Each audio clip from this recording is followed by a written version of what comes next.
अस्पताल में 5 सांवले नवजातों को देखकर पति चिल्लाया, ये मेरे बच्चे नहीं हैं, और उसी क्षण पत्नी को अकेला छोड़ गया।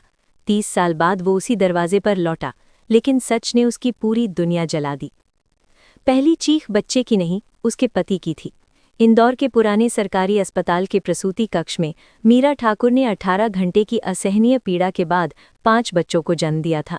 शरीर सुन्न था, आंखें धुंधली थीं, लेकिन जैसे ही उसने सामने कतार में रखी 5 छोटी पलंगड़ियों को देखा, उसके भीतर एक साथ डर, करुणा और ऐसी ममता उमड़ी जिसे शब्दों में बांधना मुश्किल था। बच्चे बेहद नन्हे थे, एक दूसरे से सटे हुए, और पांचों की त्वचा बहुत गहरी थी, जैसे धूप ने जन्म लेते ही उन्हें अपने रंग में ढक लिया हो। मीरा कुछ समझ पाती उससे पहले उसका पति विक्रम ठाकुर कमरे में घुसा। उसने पहले एक बच्चे को देखा, फिर दूसरे को, फिर तीसरे को। उसके चेहरे का रंग उड़ गया। अगले ही पल उसकी आंखों में ऐसा क्रोध भर उठा जैसे किसी ने उसके भीतर सालों से दबा हुआ जहर एक साथ खोल दिया हो। ये मेरे बच्चे नहीं हैं। उसकी आवाज़ इतनी तेज थी कि बाहर खड़ी नर्सें भी भीतर दौड़ी चली आईं। मीरा, तूने मुझे धोखा दिया है। मीरा ने होंठ खोले पर शब्द बाहर नहीं आए। उसने बस बच्चों की तरफ देखा, फिर विक्रम की तरफ। उसके भीतर अभी तक दर्द और दवा की धुंध थी। वो केवल इतना कह पाई, पहले डॉक्टर से बात कर लो। लेकिन विक्रम सुनने की हालत में नहीं था। उसकी माँ शांता देवी, जो बाहर से ही सब सुन रही थी, अंदर आईं और बच्चों को घृणा से देखने लगी। उनके चेहरे पर मातृत्व नहीं, वंश की कथित इज्जत का अहंकार था। मैंने पहले ही कहा था, बहू की चाल चलन साफ नहीं है।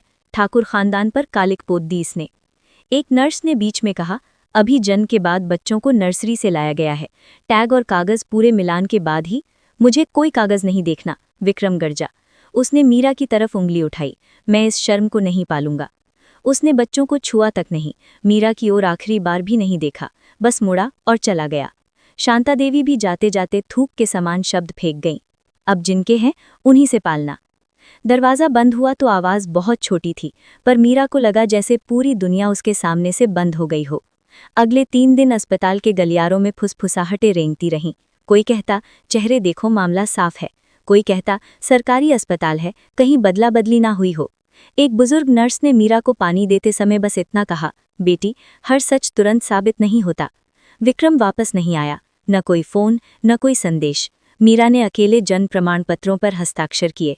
उसने बच्चों के नाम रखे, देव, समर, काव्या, अर्जुन और रिया। उधार की एक पुरानी 5 सीटों वाली गाड़ी में 5 दूध की बोतलों और फटे हुए दिल के साथ वो अस्पताल से घर लौटी। उस रात जब 5 बच्चे उसके चारों ओर सो रहे थे, मीरा जागती रही। बाहर बारिश हो रही थी। भीतर उसके पास एक फटा हुआ कलाई टैग पड़ा था, जिस पर स्याही फैली हुई थी और आधा नाम मिट चुका था। वो उसे बार बार देखती रही। उसने बच्चों को सीने से लगाया और मन ही मन कसम खाई, एक दिन वो सच जरूर खोजेगी। बदला लेने के लिए नहीं, बल्कि इसलिए कि उसके 5 बच्चे कभी ये सवाल लेकर बड़े ना हों कि उनका अस्तित्व किसी शर्म का परिणाम था। उसे तब नहीं पता था कि 30 साल बाद वही दरवाज़ा फिर बजेगा और उसके पीछे खड़ा आदमी केवल पछतावा नहीं, ऐसा सच लेकर आएगा जो 30 साल की चुप्पियों को चीर देगा। ये कहानी का केवल एक हिस्सा है, पूरी कहानी और उसका रोमांच।